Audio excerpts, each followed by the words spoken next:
അപ്പൊ നമ്മളെ milk shake ready ആയിട്ടുണ്ട്. ഐസ്ക്രീം ഇടാൻ പോയാണ് ഗൈസ്. സ്ട്രോബെറി ഉള്ളത്. അപ്പൊ നമുക്ക് കുടിച്ചു നോക്കിയിട്ട് ഒരു കാര്യം നോക്കാം. ഹായ് ഹലോ അസ്സലാമു അലൈക്കും. ഇന്ന് നമുക്കൊരു സ്ട്രോബെറി സ്മൂത്തി ഉണ്ടാക്കിയാലോ? ഗൈസ്, നമ്മൾ സ്ട്രോബെറി ഇട്ടിട്ടുണ്ട്. നമുക്ക് ഇതിലേക്ക് കട്ടപ്പാൽ ഇട്ട് കൊടുക്കാം.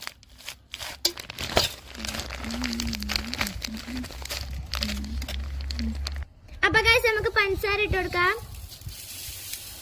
അപ്പൊ നമുക്ക് ഐസ്ക്രീം ഇടാം. ഇതൊന്ന് അടിച്ചിട്ട് വരാം. അപ്പൊ കാണാം. നമുക്ക് നമ്മുടെ ജ്യൂസിലേക്ക് അയച്ചെടുക്കാം.